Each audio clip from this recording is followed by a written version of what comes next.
right, hey, we're live. OBS wanted me to update and was giving me just a pain in the tuchus. So, looks like we're going to be a-okay here. Give me a hot second here for me to check my signal, make sure we're up and running. And then we'll do some artwork today. So, give me another hot moment here. This is, instead of having a countdown thing and like you're looking at, yeah, we'll start the stream in 2 minutes. Instead, I'm just doing social media posts. It's just how I roll. So you guys get to see me do all this stuff. So I'm in the process of doing all of the stuff. I'm going to entertain you with my background origin story. If you're already familiar with it and you're catching the stream after the fact in replay, skip ahead. Otherwise, hey, my name is Phil Kearney. I create role-playing games, I illustrate them, and I publish online.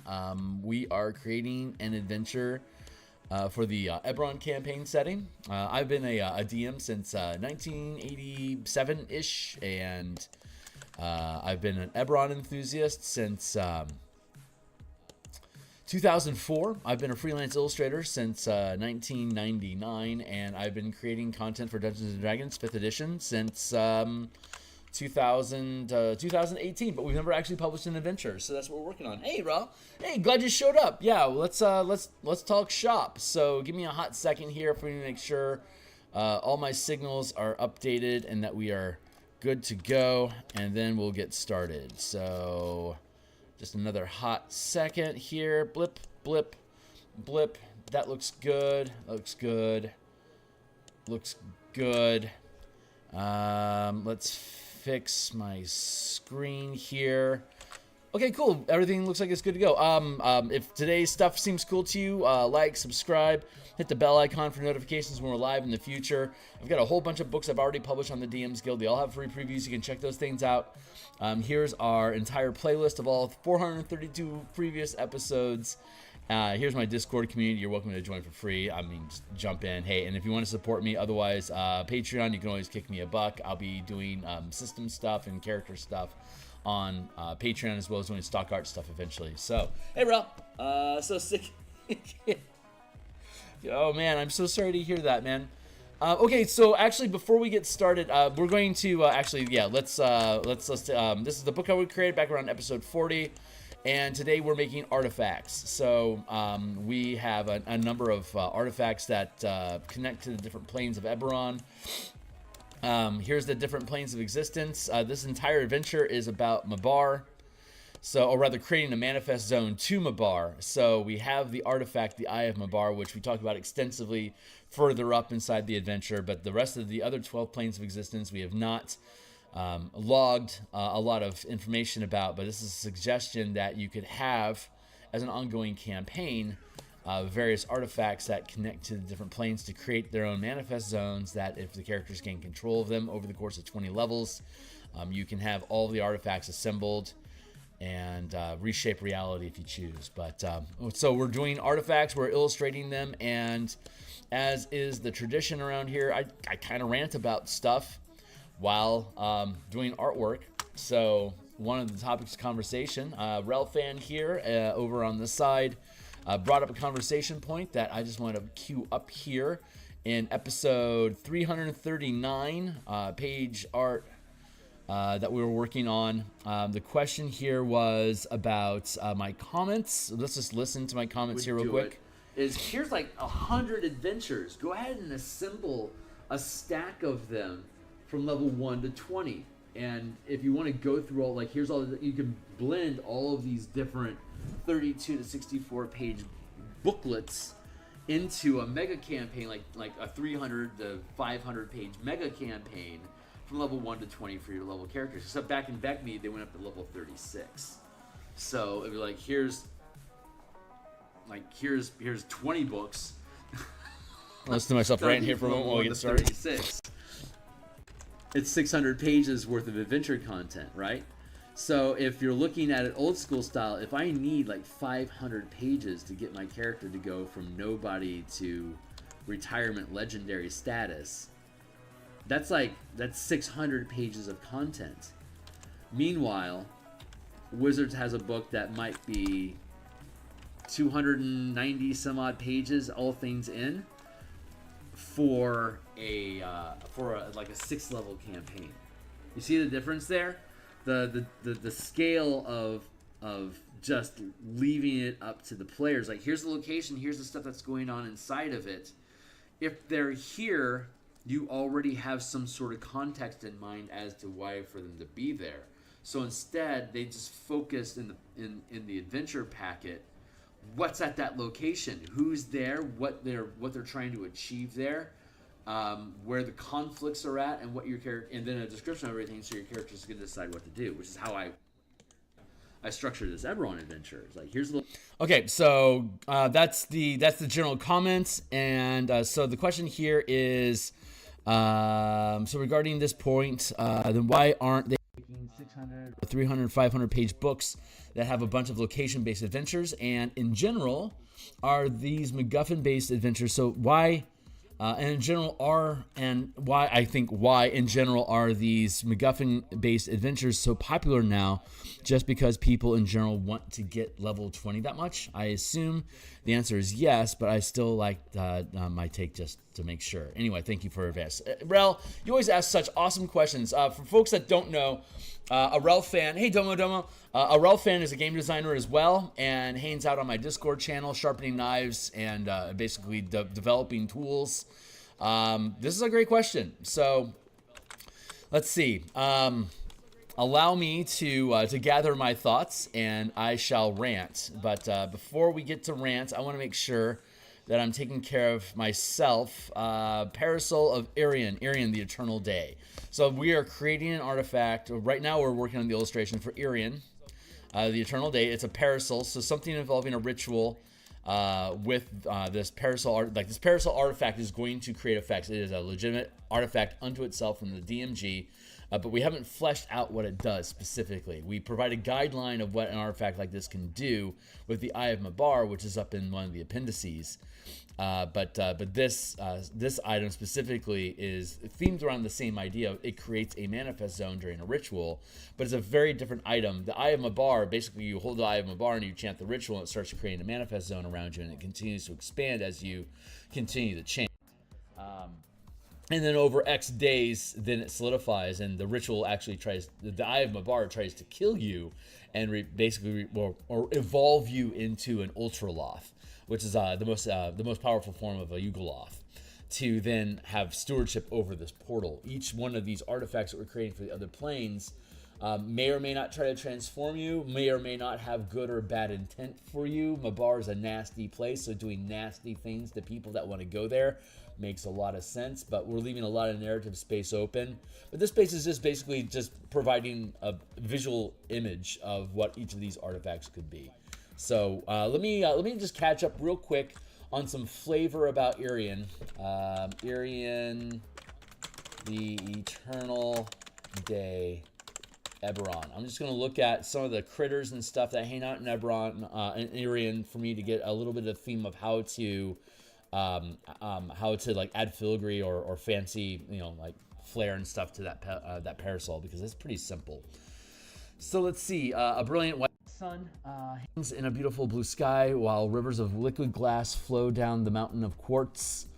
Deserts made of pure white sand and forests of crystalline growth cover. Okay, so I'm getting a real stained glass sort of feeling off of this parasol. Humanoid race is called Lumi, the humanoid creatures seemingly composed of lights. The Lantern Archons make that their home. Creatures such as Ravid fly across the flames of the sky. Irian is also home to the positive energons known as Zagya. There are many manifest zones in Irian Island, almost there, on the island of Aranel, which many believe is the Undying Court. The City of the Dead is built atop. Some also believe the manifest zone are what make Valinor riding horses so powerful. Small villages, effects of the material plane. On Eberron, one can be brought back from the dead as either an undead or as a deathless. Those that are undead are said to have been infused with the essence of Mabar, while the deathless are infused with the power of Irian. The Undying Court of Aranel is composed of deathless imbued with energies from Irian. Irian or Irian manifest zones are also responsible for Irian crystals, which can empower healing spells. Soul waters, pool soul waters, which are pools of crystal clear water, form in areas of the manifest zone where a congregation of faithful die in prayer, or in manifest zones at areas of Thalanis. These pools allow for any living beings who bathe in them to heal themselves of all physical maladies. Every time someone bathes in the pool, they increase their chance of becoming addicted to the water and their effects. Well, I mean, it's euphoria, so why wouldn't they just want to drink some more? Okay, this is awesome. Yeah, stained glass window. I think stained glass or crystal is the visual element that we can make with this parasol. I think that's going to be a lot of fun. So I'm going to replace this, and then I can start ranting on that topic, Rel. So zoom in here, just real quick.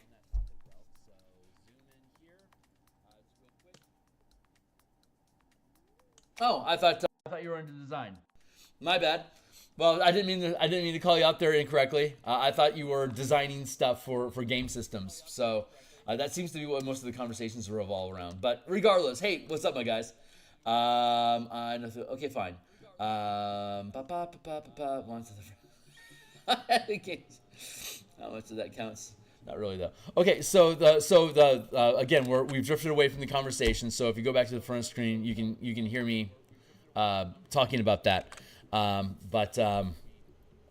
So why doesn't if that's a good first off, these are my opinions about what good game flow is, and a big difference between WotC the Coast's production of content in 5e versus 3e, 4e, and then TSR's take using BECME and previous systems. So, and the original conversation was about hold on real quick. It was about structure, priorities in adventure design, how that's changed over time, what WotC is doing that's different versus what my particular take on content is. So I'm just going to ramble a little bit, and Rel, you are welcome to cue in and ask any follow-up or correcting questions as we go along. So my original rant was about structuring an adventure and how the old style was. The old style was modules.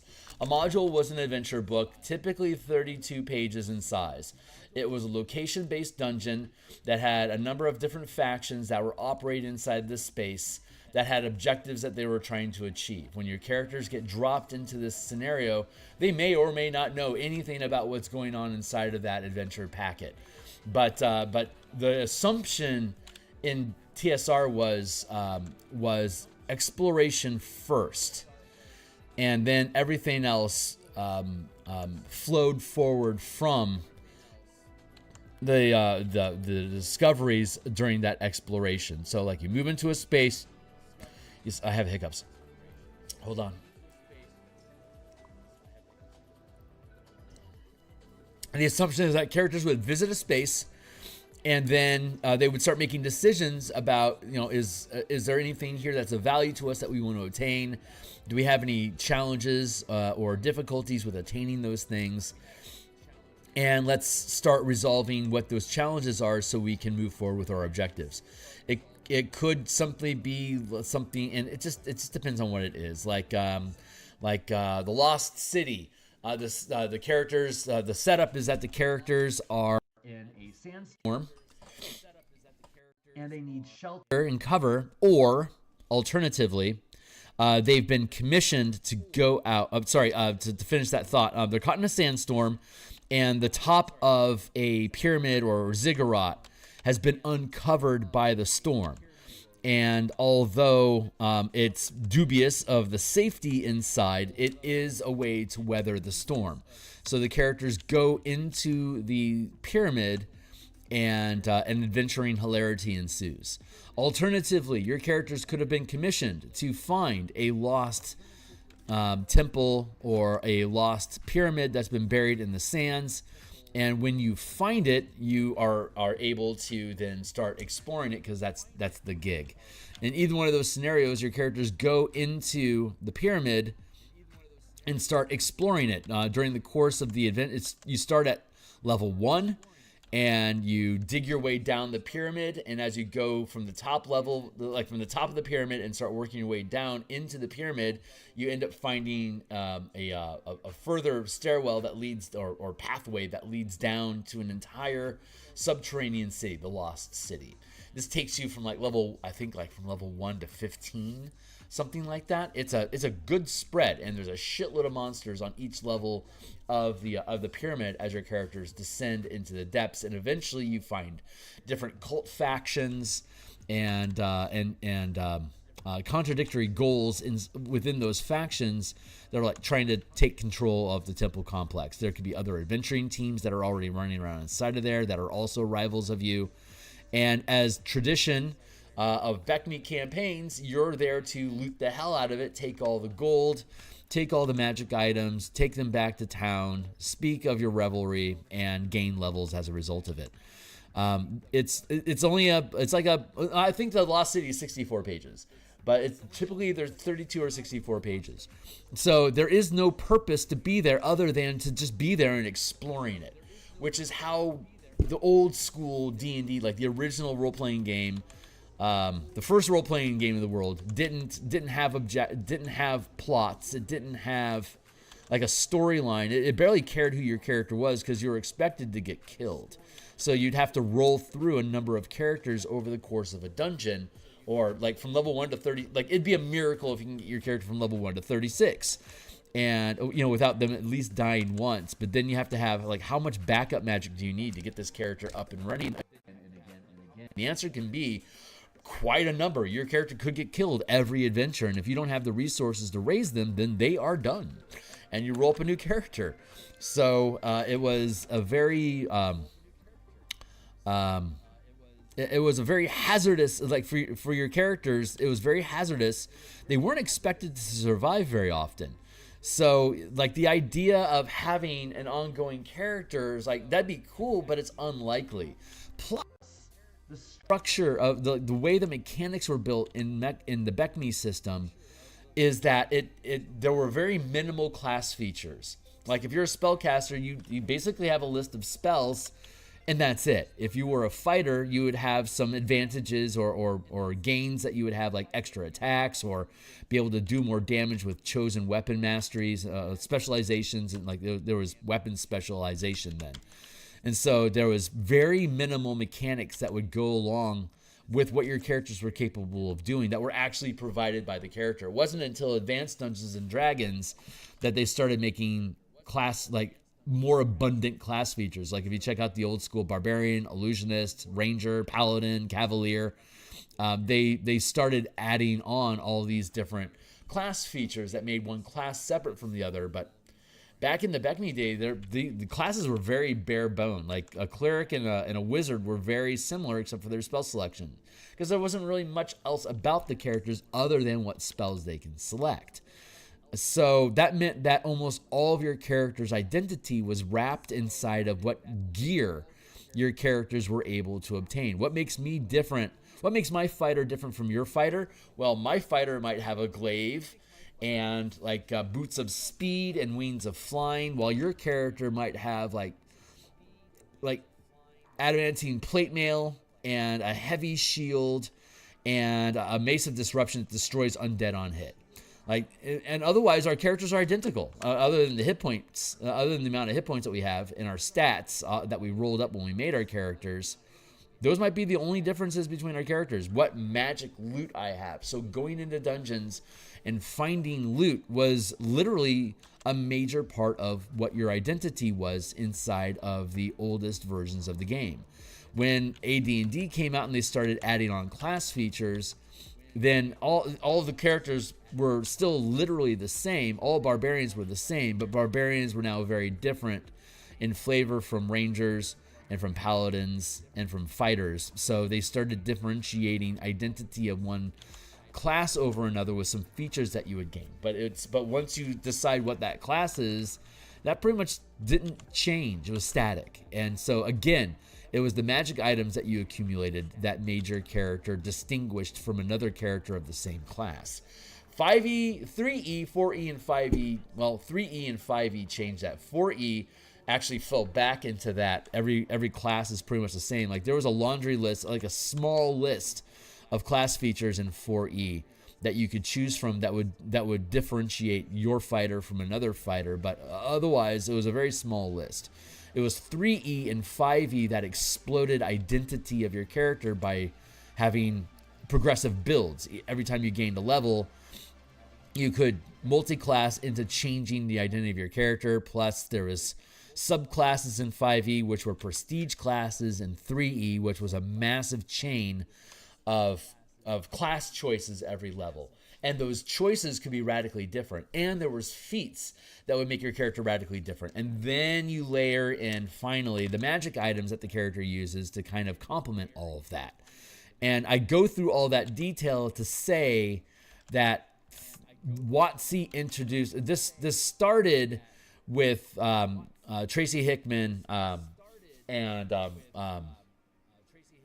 Margaret Weiss creating creating the Ravenloft games and Dragonlance adventures, where having a storyline, like a plot, like a story that your characters were going through. It became less about exploration and more about hitting the story beats inside of this narrative story. And so when WotC takes control of Dungeons and Dragons, it does two things. One, it starts leaning into creating your character to be special and different from other characters. Like, how can you differentiate your character from other characters, even though you are both essentially playing a fighter? But because of the prestige classes, the feats, they became radically different characters before you started worrying about magic items. And then you take this idea of this storyline as opposed to an environmental playground. And so it became your DM knew what the story was and what the story beats were. And so it made for a very structured, curated experience, because there was only so much exploration that characters were capable of even doing in that format of an adventure, where there's a plot line and your characters proceeded through it. And that is very easy to write for. Let me catch up on text to make sure I'm still on page with where we should be talking about. But I have comments about the ease of creating adventures. So let me catch up. Hey, Dylan. This sounds like older versions worked like how roguelike. Yes, they were very roguelike in design. That you created environments that you could or could not, that you might get killed inside of. And they didn't care how you solved the problem. How you solved the problem was your story. That's the kick. You can't control what the old school TSR, BECME, the original versions of D&D was very much, you don't want to create the decisions for the players. You want to present interesting obstacles and challenges, things that make them go, oh, that's cool. What can I do with this? To inspire them to take control of the campaign world and decide how they want to shape it. Because the old school BECME style from level 1 to 36, it was basically you're nobody in a dungeon. You accumulate enough wealth and fame to be able to then acquire property in the expert box set, which you then use that property to forge a small city, state, kingdom, fief, whatever, that in the companion series, you then accumulate an army to protect it and start creating zones of power around you. That in the Master's box set, you then evolve into, I now have this nation state that I'm creating. I'm going to conquer the world. And then beyond that is, I have accumulated so much fame in becoming the dictator of this world that I can now become an immortal and start accumulating power in the afterlife and for eternity. So it would take you from the basic to expert to companion to master to immortal box sets. 1 to 36 levels of mortality, and then I think it was like 12 levels of immortality that you could attain. So like it had this really, it was a very linear path of power for your characters to grow and expand their role, but it more and more de-emphasized who your specific character was. It was more, it became, if you decided to get out of the dungeon and lean into this Dominion style of play, who your character was and what your character could do became less and less of a priority as you accumulated, as your army grew, your domain grew, your political role there. But this is all like the original version was like, yeah, you can have multiple characters in your team have their own dominions, their own kingdoms, and they can end up going to war with each other over resources that they find in like the space between. So you could start off as an adventuring team, and if you survive all the way up to like level 20, you might find your characters at war with each other over a salt mine, you know, or whatever. And the game supported that style of play and encouraged you, and all the monsters and that the DM could control could just as easily have that same level of awareness and objectives for themselves to achieve that the DM can lean into, but with the old Westmarch style where you'd have multiple teams of characters going into the same dungeon. And like if my team plays on Tuesday and your team plays on Wednesday, if I find the treasure trove that your team was looking for, when your team gets there on Wednesday, it's gone. That treasure trove is fucking gone, and Tuesday team stole it. If you guys ever want to play together, you can catch each other out and try to, you know, slug out who gets that treasure if you want. But otherwise, it's like you would have multiple teams running inside the same mega dungeon complex, competing with each other to gain space. This was the style that was intended for the original BECMI, to make it a pseudo-competitive, like competitive against groups, but cooperative amongst your own team. And since the only objectives and rules that were put in place are what your team was trying to achieve for themselves, the story became whatever it is that your team thought was interesting. So like if we don't care about like Light of Xeraxis is the 5e Spelljammer adventure that I converted. It's you can check out my Spelljammer book down below, but I provided a conversion guide using the mechanics that I built. But it's a great example. That adventure is about saving your home world, presumably Toril, from being destroyed by this nation of elves called the Xeraxians. And in the BECMI system, it could flat out foster you being able to form an alliance with the Xeraxians to start scouting out additional worlds to destroy in exchange for some sort of currency. Like Rieger is one of Hastane is an NPC in Light of Xeraxis, and that's basically his gig. He targets planets to be destroyed, and he gets basically paid a pension to do so. He's a scout. Your team could take on that role if you decide that's something that's worth your time. Like the game completely encouraged and supported that, while the Light of Xeraxis adventure itself assumes that you're going to try to save the world and sends you across multiple systems to do so in a very linear path with complete story beats. If you decide while you're in Doom space that your world is shit and you want to help these guys find a new world as well, the people that are stranded in Doom space, then that becomes the focus of your campaign, and you leave the rest of the Xeraxis stuff behind. In the old school BECMI style of game approach, if this was a similar circumstance, like the Doom space would be its own adventure packet, which would be separate from the intro of your homeworld being destroyed. Like that would be an adventure packet, and then like Doom space would be an adventure packet, and then fighting the Xeraxian elves would be an adventure packet. And there might be 2 or 3 other 32-page adventure packets that lead you to different locations that could be stitched together to create the kind of campaign that you want in the order that you want to play it, running from level 1 to 15 or whatever. So the question was, why doesn't Wizards do that? If that's supposed, like, speaking snarkily, which Rel in no way was snarky, but speaking snarkily, why wouldn't WotC want to continue that tradition? What was wrong with that? Why would they get rid of that? Let me catch up with the comments here, and then I'll add my thoughts to that. Hold on, I'm gonna carve this out here because I see a lot of text kicking. I'm not really paying attention to you guys, so I need to respect your time because you're taking interest in mine. So give me a moment. I gotta say, I like the idea of this channel growing, but there's something really cozy and quaint about having a few people in stream at a time that I can kick up a conversation, like an ongoing conversation without losing track of it. I can see the value of like super chats and stuff like that being able to pull themselves to the front. But I'm not a huge enthusiast. Let's do that. Huge enthusiast of that. Anyway, we were talking about that. Let me catch up. So,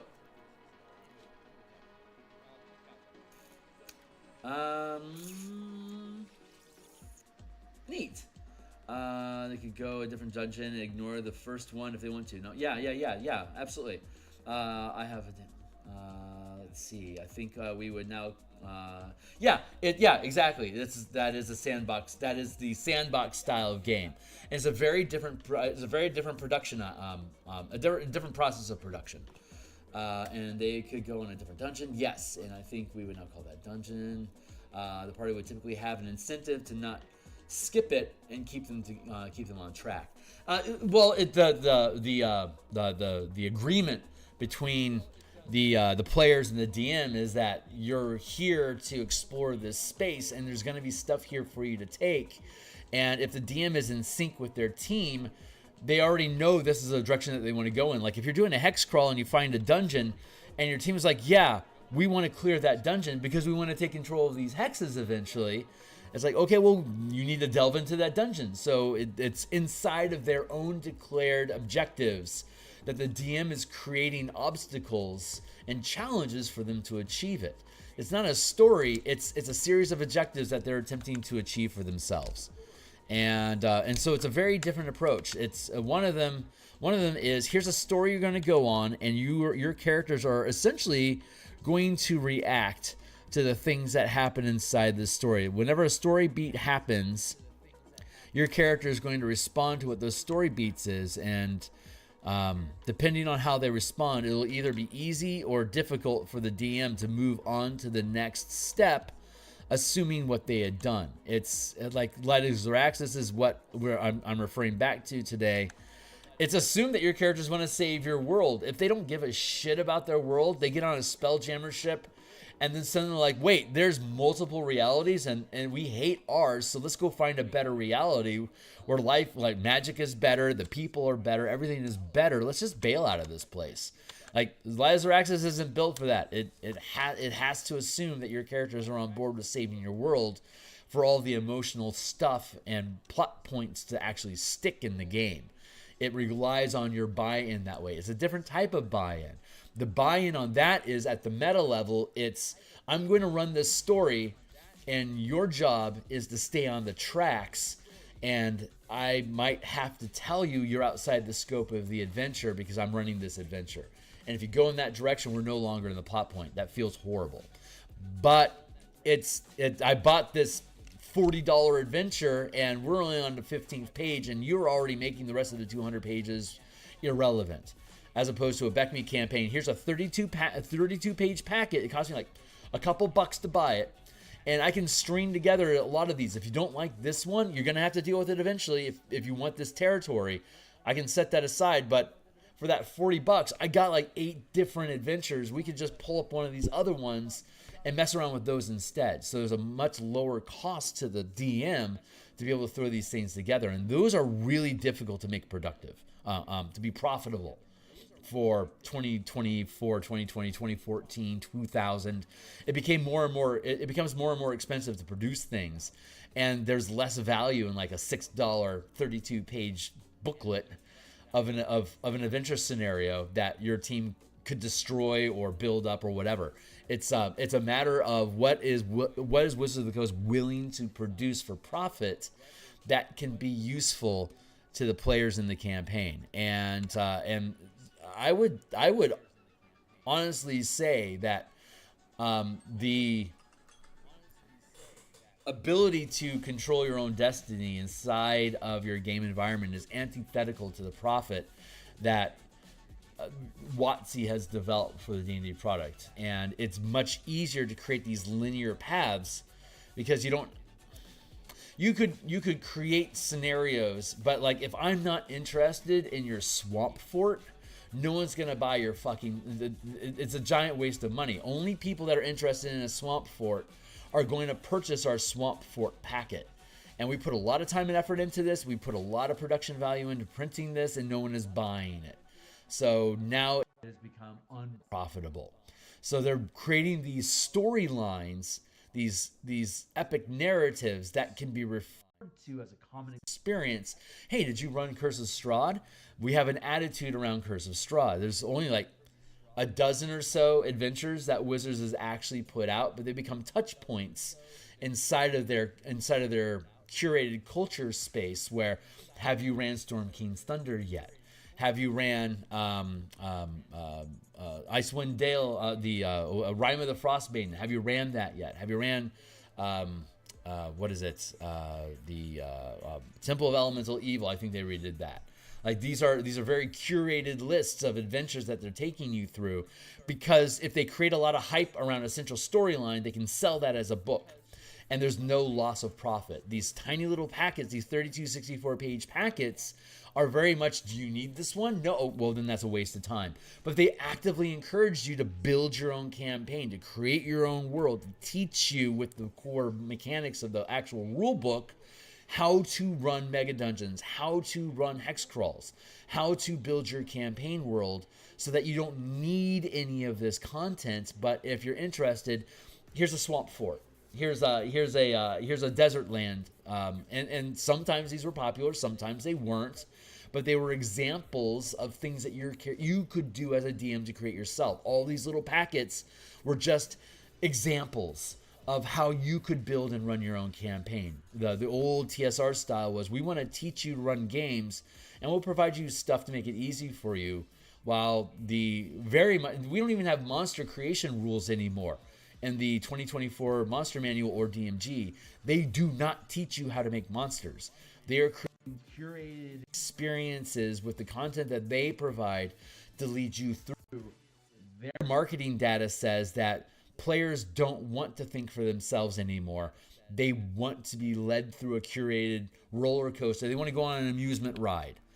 And that chafes against everything that old school gamers believe. It's like, yeah, your curated adventure isn't very good because of plot hole A, B, and C, while new gamers don't necessarily know the difference.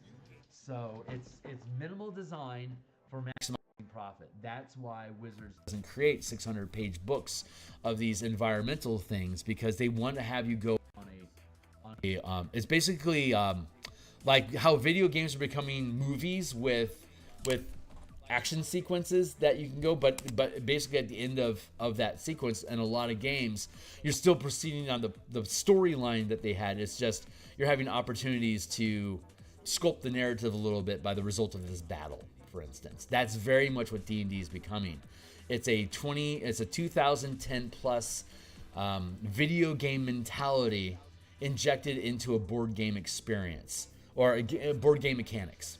So they're still treating it like that curated rail of events happening that your character just interacts with to a limited degree. To change, will the person that you talk to be A or B? But they're still going to have you do MacGuffin plot X, Y, and Z, whether it's NPC A or NPC B that's doing it. But a lot of times there isn't even the option of choosing a faction to have the same adventure on. It's just, here's the characters you're interacting with, here's the adventures that they're sending on, here's the story beats, and if you don't survive all those story beats in this particular order, the adventure doesn't make any sense. While the old school BECMI was very circular, and it would allow you to loop back in and ignore portions and come back to them later, it was a very different structure. Let me make sure I'm still on plot. You could make two different groups play against each other. Yes. You could absolutely make two groups play against each other. It was to move more towards focus on role. Yes, it's very much about.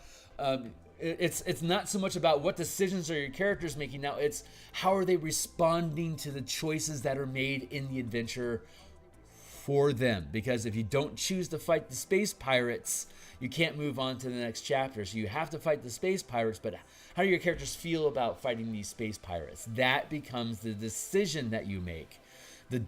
Here's an ironic point about that for the metaphysically inclined out there. The idea is destiny versus free will. In this particular conversation, destiny is a number of things are going to happen to you during this life. I'm going to be born without color vision. I'm going to move to Seattle, even though I was born in Missouri. These events, these are like two things that absolutely happen. Well, being colorblind, this is character creation. Like move to Seattle, get interested in painting. Like these are two things that are going to happen to me over the course of my life, which is my adventure. Those things were predestined. My free will is how do I choose to respond to this? I'm going to move from Missouri to Seattle. Is this something I'm excited about, or is this something I dread? Am I going to fight everyone along the way because I really don't want this to do and I don't know how to say no? Or is this something that I'm leaning into and excited about and putting energy towards and looking forward to a brighter future in Seattle? Those I might have an array of choices, but those are basically the two choices that I need to have as my own Phil the adventurer moving to Seattle. Those are essentially the two things that I can do. I can either lean into it or I can hate it, but I'm still going there. That is Wizards of the Coast. Beckme would be like, you have to move. For whatever reason, you now have to leave Missouri. Or you could stay, like, monsters are eating Missouri. I can stay and fight if I want, and that'll be one adventure path, or I can flee. And if I decide to flee, where do I want to go? Well, as a player, I decide, let's go to Seattle. Okay, cool. Let's go to Seattle. And now the DM starts prepping a path to Seattle, all the challenges that I might have to face, but I've already chosen that I want to go to Seattle. Wizards, you're going to Seattle. How do you feel about it? Beckme, where do you want to go? I will build for that. That is the different side. It's looking from one here. The conclusion is the same. One is you're destined to do it. How are you going to respond to that? The other one is go anywhere you want. I will build for that. Oh, look, there's a Seattle adventure here. Let's see if that works. Nope, doesn't work. Throw it away. Wasted money. I'm going to build my own thing. That's the difference in the profit line involved with creating storylines. If you curate the experience and then train your team, train your audience to go on an amusement ride and lean into your characters' reactions and feelings about the things that they're doing without really them having a choice of what they're going to do. That creates a common experience or a common trauma, perhaps, that that you go on. So that's maybe that's a good rant. Let's see. We need to catch up. Too many things are okay, but they should retain some ability to use in a modular way. See, yeah, that's why there's so many YouTube guides about how can I make Descent into Avernus work? What can I do with Light of Xyraxis to expand it so it's more flexible? Most of these things are about how can I make these adventure rails, these roller coaster adventures more flexible. I have choices like how can I drop this so I can have multiple paths that might lead me back to common touch points, but how can I break it up and make it my own? Ispire Speak has you roll for when the dragon is where the dragon is each quest. Yeah, because I can modify it. Sure. Yeah, that's a bit more. I'm not familiar with Ispire. Ispire. I haven't read Ispire Peak, so I don't know. Now that's a classic RPG way of running things. But Ispire Peak. So there's also the Tomb of Annihilation has a hex crawl getting to the dungeon. They're presenting the idea of a hex crawl, but the goal of the hex crawl is to get to the dungeon, which is also a very classic D&D portion. It inserts that. So yeah, they have leaned into stuff. Storm King's Thunder, I think you have the choice of which community to go to first and solve it. And protect them from dragons, I believe, is how that adventure shakes out. So you do have options in which direction you choose to go, which community you help first, and it all leads towards a final boss. Curse of Strahd is also presented as sort of like a hex crawl, where there's a whole bunch of different adventures that you can insert into it and assemble those all together with the idea that eventually you're going to go fight Strahd. So these are contradictions to what I am saying. Obviously, D&D has leaned into it, but more recently, as they move further away from 2014 into 2024, they've moved away from those earlier formats more into more linear paths. So the early D&D 3rd edition was also adventure locations. They were still using the old school TSR way of creating location modular adventures like that, and just made them a little bit more like 64 to 100 some odd pages, for example. But as they continue moving forward in time, they move further and further away from those dungeon toolkits and more into linear stories. So I'm not saying that the Wizards has never done this. That's how they started. That's how they trained themselves on creating the adventures. But as they've continued moving forward, it's become more and more of a linear path. So yeah, anyone can obviously say, but Phil, this is an example that this is a WotC adventure they created that contradicts that in 5e. You're right. Some of them don't. But their trend overall has been towards less decision making about what happens in the story and leaning more into the identity of who your character is and how they respond to the things that will happen. So, but yes, I acknowledge some of these adventures are more traditional TSR style. They're keeping some, but they don't teach you how to build those things. They provide an example like Curse of Strahd and Storm King's Thunder, Icespire Peak. These are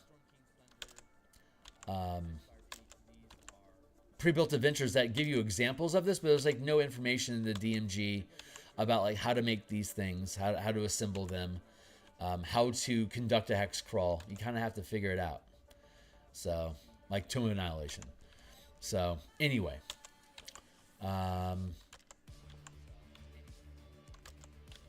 Did that provide an answer? Hopefully that was a good answer. If you want me to pontificate on anything further, I will happily do so. Let's erase that there. So yeah, we're going to end up making this stained glass. So we'll pick a few different colors. Transform. Let's give that a tilt so it sits. Nope, that feels off.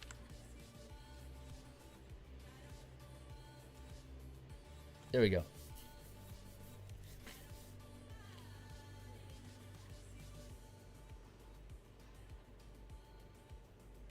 And we'll just put some. Yeah, we'll go with that the little crystal shard clump up top that I was interested in. We'll go with that. Oh, that's what I was doing. Right. That's why I was finding that center point here, so that I could build an assembly around it, a crown as it were.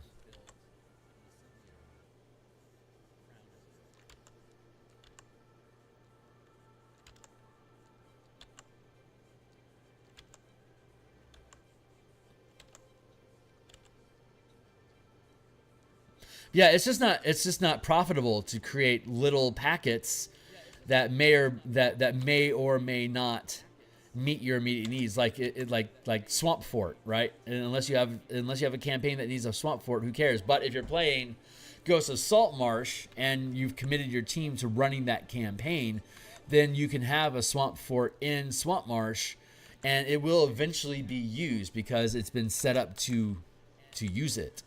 So. Oops, this is supposed to be on a separate layer. Let's take this. So they can assure their content is going to get used. It's from a business perspective, it's not a bad idea. But it takes away, it de-emphasizes the agency of the DM and the players at the same time. You have to, since 3E doesn't, since 5E doesn't really teach you how to build adventures, how to DM, how to run these sort of things. You're still kind of on your own with it, and that's if they don't teach you how to do it yourself, then you're going to purchase another adventure. It's antithetical to their own profit line to make you self-sufficient. They don't need you to be self-sufficient. D&D is under-monetized. Remember, they need you to purchase shit. They can't teach you how to fish. It's a fish restaurant. They want you to buy their fucking fish. They don't want to teach you how to fish. They don't want you making monsters. They want you buying monsters. So they took out the rules for making monsters. Yes, you can you can change the damage type, or you can nudge the AC a little bit, but they don't give you a formula as to like how much damage this creature should deal. You have to potentially extract that information yourself, which I think a number of YouTube channels have been working on. I think Sly Flourish is Mike Shea has gone through that. I think Esper the Bard has gone through that process. I think a couple others have. I need to check that out, honestly, to see where it's at. Like to see what the collective has done. Like you can only invest your time in so many things, and while I'm doing this, other people are doing that, and I will happily, if I can find a good guide on balancing and creating monsters for 2024, I'll probably purchase it. I'm gonna give this just a little bit of a twist. There we go. I'm gonna drop the opacity on that. And then we're going to add in another layer. What's up? So which is better? The old Beck Me way of narrative or the Wise Hackman way?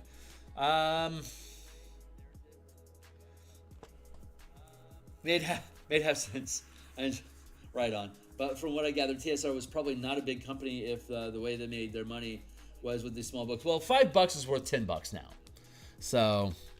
Like actually, yeah, like Dark Sun, the box set for Dark Sun and Planescape were like $20 each, and they had about the same amount of content or quality of content that you could expect from like what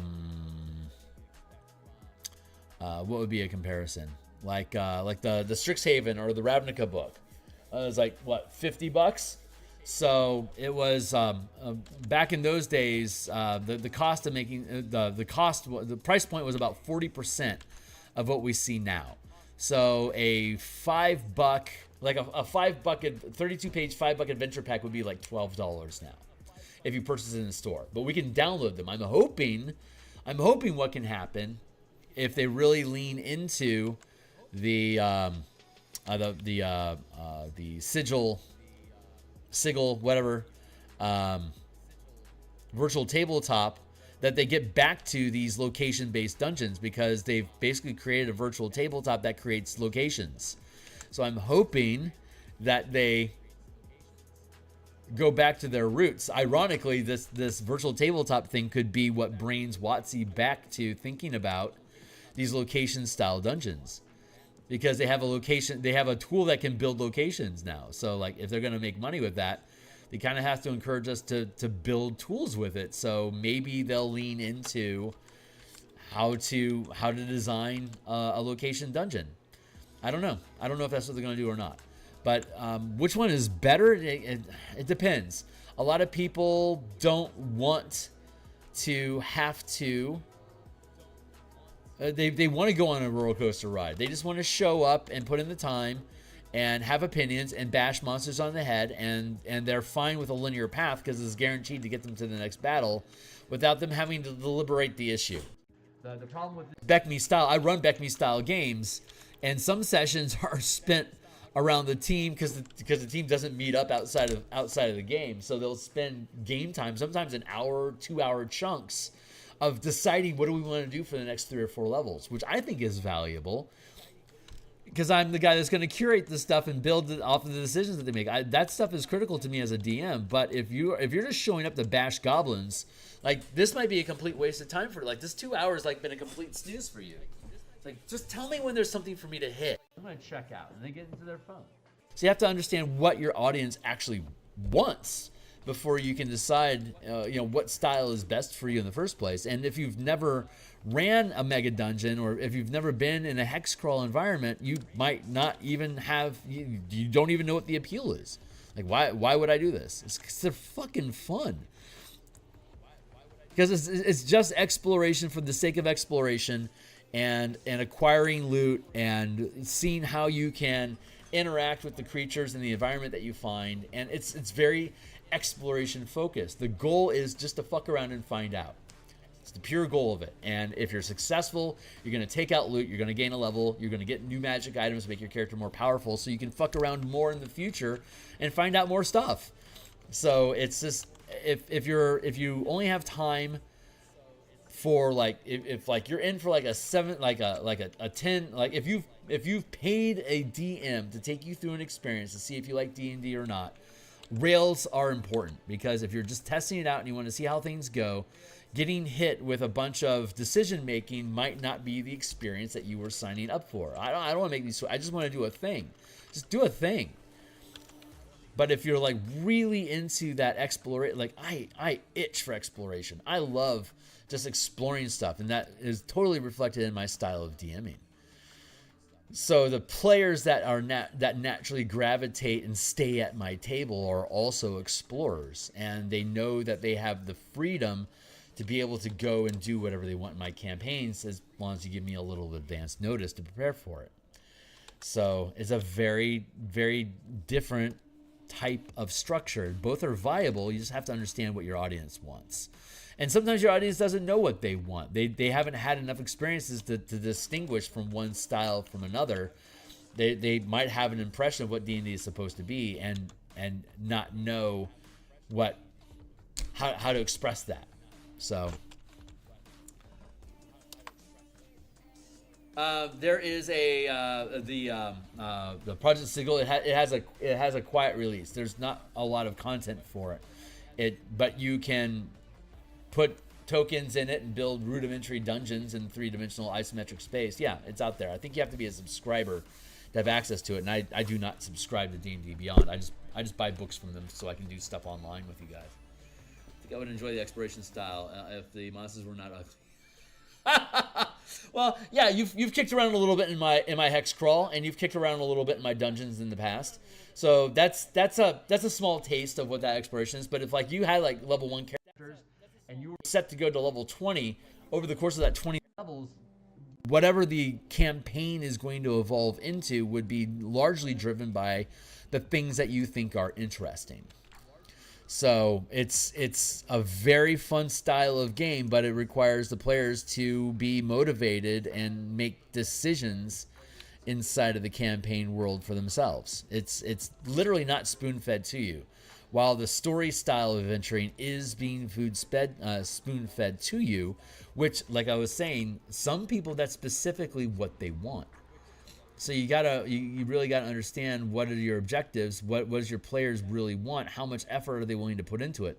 Like later on tonight, we're gonna be back working on the Bastion campaign, and the Bastion campaign is a style of game where your characters may have goals, but the Bastion is demanding is creating quests for your characters to go on, that if you don't want to do, may or may not affect what your Bastion is capable of producing for you at any given time. So it leans into a style of game of you want to do things through your facilities, and your characters need to contribute something to make it happen. And not everyone is interested in that style of play, but people that do like that style of play, this Bastion campaign book that I'm building is going to scratch a very unique itch, and I love that style of play. It's an expansion. It's a way of like having like a hex crawl without it being location. It's like a concept based hex crawl. You want to achieve this goal. Here's the obstacles that you're going to face to achieve those goals. How do you want to overcome those challenges? That then dictates what happens next to your Bastion and your characters operating it. And then there's a cascade of actions and reactions, decisions and consequences. And consequence-based adventuring, again, it requires more investment, more personal investment, and more drive from the players than a roller coaster ride does. And if your team knows they like that, and you've curated a team of everyone that enjoys that style of play, you're going to have a great campaign because everyone knows why they're there, and they're all interested in working towards that style of goal. If you have a bunch of people that have never played that style of game, they're like, there's a lot going on. I don't know if I like that. Like, at my home table, I've got some of my players that show up for the Bastion turn. Like, they love the Bastion turn. They're looking forward to it. They want to know what our next adventure is going to be. They want to have a hand in it. And some of them don't. And they don't show up for that one, and they just they just do something else with their lunchtime. But we have like a pool of like 6 players. So as long as 3 people show up, then we've got a session. And when it's Bastion time, we have anywhere from typically 3 or 4 players that show up, and a couple of them don't. It's not their priority, which is fine because they don't mind leaving those decisions to the rest of the team, knowing that whatever decisions they make, when they show up next week, there's going to be a new adventure, and they get to throw math rocks and have fun. So being able to recognize and be okay with those differences in styles is actually really important. It's just WotC has leaned more and more towards the narrative roller coaster because honestly they're easier to create, and again they create those common touch points of a like have you ridden the Orient Express? That was an old roller coaster ride at Six Flags. Have you ridden the Orient Express? No, I'm making my own roller coaster. Well, okay, let me know how that turns out. But I've never heard of Splash Death, your own roller coaster in your backyard. I'm going to Six Flags. I want to ride the Orient Express. I want to ride the Screaming Eagle, and I want to ride the Whiplash. These are things that people specifically come to Six Flags to ride. Specifically, I came here for this roller coaster. D&D can be like that too. There's nothing wrong with it. It's just a different style. You gotta know what you want. Hey, that was my TED Talk.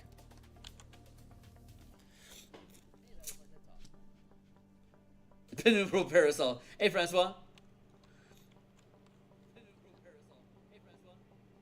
Hey, what's up, Foxtrot?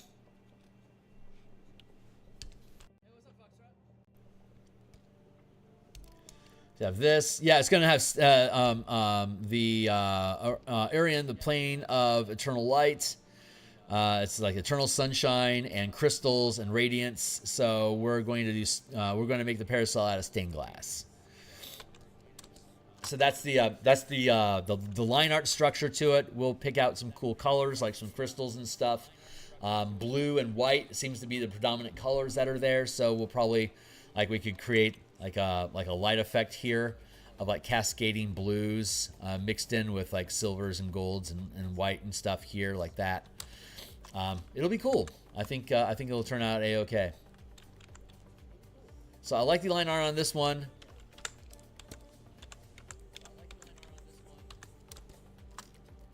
That one is good to go. I worked on the sextant of Furnia.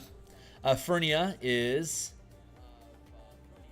the Sea of Fire, right? You see what I did there? A sextant to navigate the Sea of Fire. So it's a burning sextant. Maybe it's a little on the nose, maybe it's a little literal, but hopefully when I build it together, I can have these flames like merge into the frame here. We have the distancing lens and the periscope to look through. Those are machine assembly parts. Hold on, let me pull this apart here real quick. Where are you at, my dude?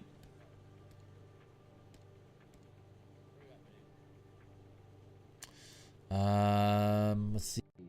Banneret. Oh, it's further down. Sorry. Right. Here. And let me open this up. There. Here is. Wait a second. Where is it? Okay, those are the flames. Here's a basic sextant, right? It's got this swinging arm here for, hold on, seeing setting your horizon line, and then you've got the periscope that tilts with setting the point. You have these lenses that you focus on the horizon versus there's the horizon line of the water. And I think you center that against, either the sun or I think the moon. It helps balance where you're at in your season, so you have to adjust it for where we're at, like in the solstice, to see where the sun or the moon is aligned in the sky, because it changes its elevation depending on what time of the year it is. So if you know what time of the year it is, and you know where the horizon line is, and you can see where the sun is at, you can use that stuff, those 3 points, to be able to center what direction you're supposed to head in. So that's basically what a sextant is. So then we add the flames, because it's Furnia. So we're going to take this base frame and we're going to basically blend it into and make it like fire. So like I'll have an orangish to it that'll blend up into like this. Where are you at?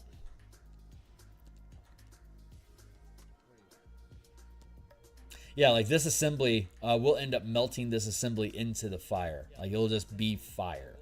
So we started off with a fairly structured the base sextant, and then we flamified it, and then we go in and do the color work. We'll be able to blend the frame into the fire, so it looks as though it's made of fire. That's the objective. We'll see how well I do.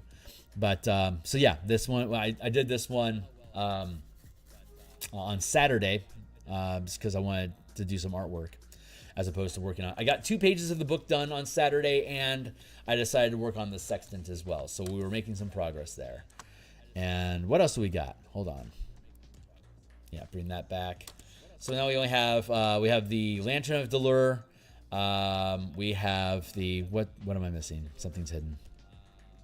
This kiln, I still don't. I like the idea of a kiln for ice, but it's not working anymore. So I need to find a different solution to that thing. We have the Cauldron of Kirith, and then we have the Lantern of Delure. So let's see, what time is it? 50. Let's work on the Cauldron. I bet I can make progress on the Cauldron today. It's pretty basic. So of Cauldron of Kithri. Let's look up what Kithri is real quick. Eberron. Kithri. Thanks, Ro. You came for the TED Talk, right on, Fox? For shadow magic buffing, but it's aligned to Furnia, Irian, so it can't be shadow magic. Although that's the irony. It's a plane of light, and the artifact that you use to control it is a parasol. So I mean, there's the irony. Ooh, Kithri, the churning chaos, hence the cauldron, churning chaos. Is one of the planes and the planar opposite of Donvi, highly morphic. The plane is a rolling mass of land, air, water, sky.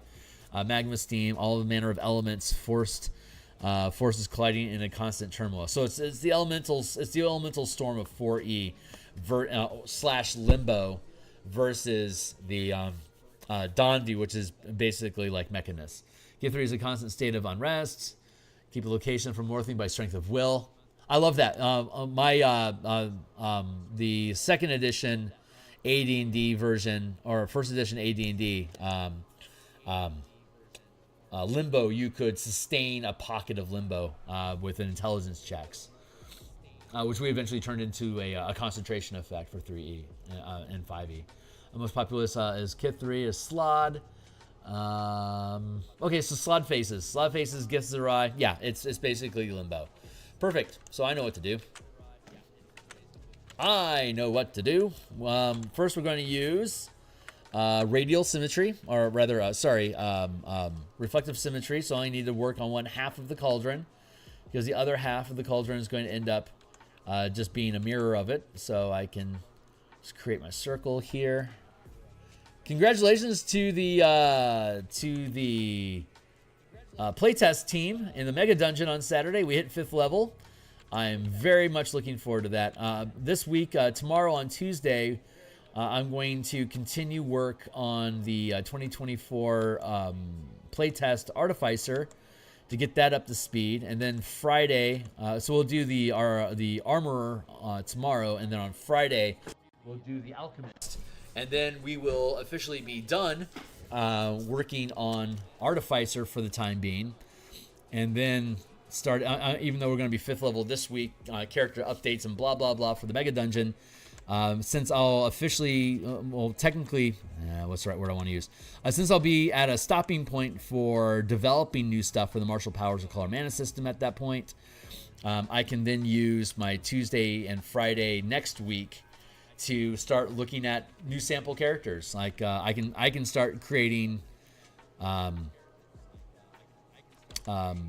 pre-generated NPCs. So if players, if we pick up new players that want to just, you know, kick around and have some fun, I'll be able to hand them a stack of 5th level characters. Like, here, choose one of these, and then they can have at it. So we'll work on, just like we did with the 3rd level characters a couple months ago. We'll do that now again, since 5th level is a new level of is literally a new rank of power that the characters gain. It's time to upgrade the characters. So we're going to do that.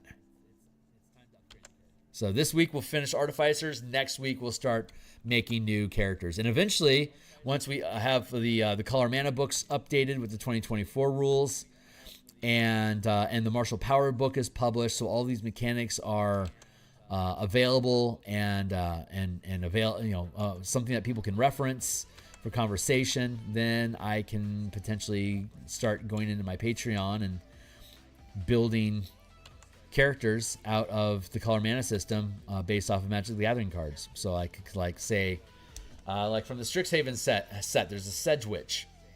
I could make, using the Color Mana system, I could make a black-green Sedge Witch and make Sedge Witch a subclass for, like, maybe Druids and Bards. And we could build out a kit of abilities and then have a selection of spells that are like, you know, here's our recommendations for the spells that they would use. And then I could just build a little Sedge Witch. And then it could be like a 2-page PDF. I can do some Sedge Witch art. We can put the mechanics that we have that are relevant to that character from the Color Mana books that we've been creating. And then I could do a Boros Swiftblade. So we can make a Swiftblade class for, like, all martial characters. We can have a kit of martial powers that are appropriate for a Swiftblade character. Create a Swiftblade Strixhaven style multi-class type, like a kit of subclass abilities that are appropriate for, like, if you want to make a ranger, fighter, or barbarian Swiftblade. They can all be Swiftblades. Here's the features that they get. Add those onto your character when you hit levels X or whatever. So cauldrons are pretty easy to make. I shit you not. That was easy. Let's drop the opacity of this down a little bit. But yeah, the whole purpose of the Color Mana system was to be able to create Color Mana characters, and there are thousands of examples of types of characters that you can make that exist inside of different Magic the Gathering character card sets. So once we have all 13 classes in D&D that we can express in the Color Mana system, we can just start creating shit. Monsters, locations. Actually do something with my Patreon.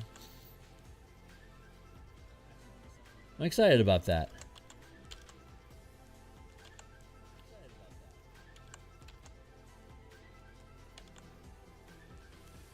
Because all these books that we're making for on the DMsGuild, they're just there to teach you how to use these ideas, but it doesn't actually provide a lot of Vokath,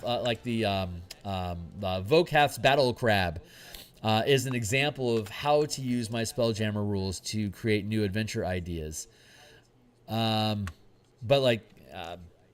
so like that'd be an example of something I would want to do. We didn't publish that because we needed to prioritize Eberron, and we needed to prioritize the Martial Powers playtest that we're working on. But we'll get back around to that.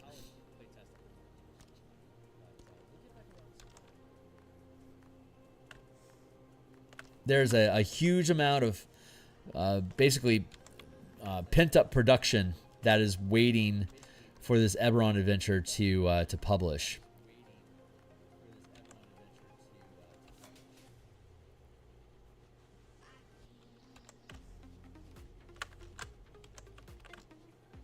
So I am looking forward.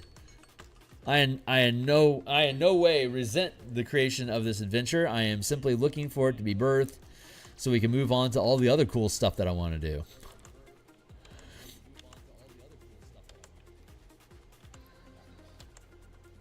And with any luck, The color mana system will be refurbished and ready to go for 2024 rules with the Martial Powers book by the time the Magic the Gathering TV show comes out. So hopefully there'll be a surge of interest in role-playing Magic the Gathering, and we'll have an answer for people to be able to do that.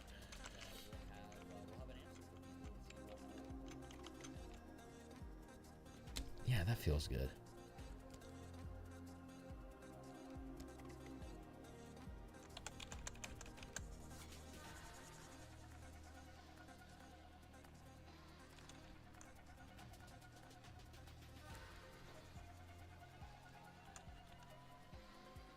Oh, Fox, hey, you're here. Let me take a quick second here, because my brain had been thinking about. Hold on, let me find it real quick. I made a modification.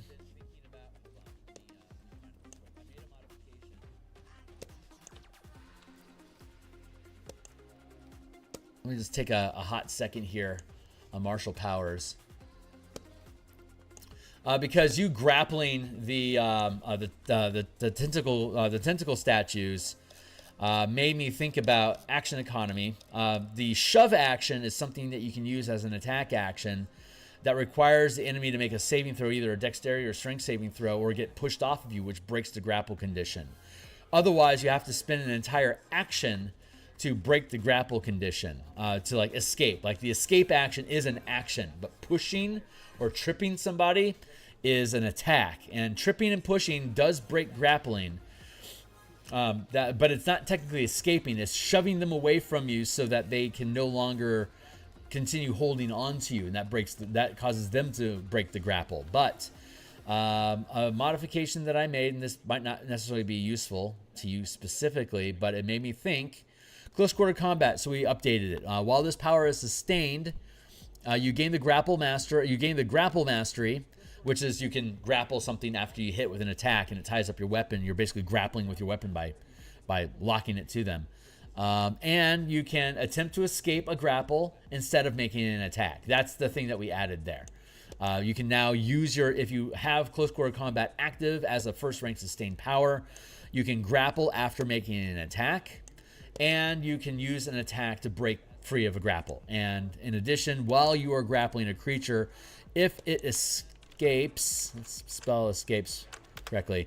If it uses its action to escape the grapple, you can make an opportunity against them with the melee weapon that you're using to grapple them in the first place. Like if you're using a dagger to lock their shoulder in place, and you're using that dagger as your point of leverage for the grapple. If they break free of your grapple, you can then cut them with the dagger as an opportunity attack when they break free. If you're using just your normal hands, your unarmed attacks, or your horns or whatever to lock somebody up and grapple, if they escape the grapple, you can then use an opportunity attack to then like slash them with your horns, or like give them a punch in the face on their way out. If they shove you away, you are being forced to leave their area. Technically, they can make an attack of opportunity against you by shoving you away, thus you leaving their area of effect, that you could then use your reaction to do an opportunity attack. So shoving as an attack that pushes them away, you could then use as an opportunity attack to cut them on the way out. So that's where this opportunity attack idea came from, because forced movement with the martial power system generates opportunity attacks if you have a reaction available. But I just wanted to take a moment to point that out, because of the conflict that you were having 2 sessions ago. That's what inspired to make sure we had mechanics in place that allow characters to use their attack actions to actually escape. If you don't want to actually break, like if you don't want to actually just shove someone away from you to break the grapple, this is an option that we can then provide. And what is going on with my shit? There we go. No one is taking close quarter grappling yet. But I think at 5th level, we might have some people, if they lean into grappling, that'll be really useful. That plus the grappler feat itself, super freaking useful. Rearrange my seat and... Oh shit, it's 8 o'clock. Hey guys, I gotta cut out here. So when we come back tomorrow morning, we'll continue working on the cauldron. I'm gonna be back tonight somewhere between 5:30 and 6 o'clock p.m. Seattle time, like around 8:30 or 9 o'clock East Coast. We're going to be back on. We're going to continue working on the Bastion campaign book. I think we're going to spend the time to codify orders. Now we have all the facilities and the type of modifications we can make with facilities. I think it's time for us to lean into codifying the orders there. So let me just catch up with everyone. I don't know if it was by the way, makes sense. The reactions attack and make movement ability social. Yeah, I know, right? So now there's a lot of reasons to punt people around the board or push them, and just to make it. There's a reason to make the space more dynamic. You want to move things, and if you move something, that generally means that you have to move up and re-engage it, so you can chase things around, and things can punt you around and chase after you.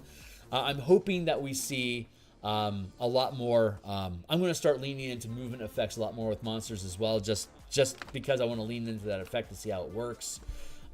It's a lot of fun there. So, all right, I got to go, guys. I'm out of here. I will be back 8 o'clock here in Seattle now. So 9 hours from now is 5. So about 9.5, 10 hours-ish, I'll be back on for a few hours working on the Bastion campaign tonight. So hit me up in Discord or drop comments down below if you have other questions. Anytime people show up, you've got a topic of conversation, I'm more than happy to rant about it. Of course, I love to rant. So I'll see you guys later. Thanks a lot for being here, everyone. See ya.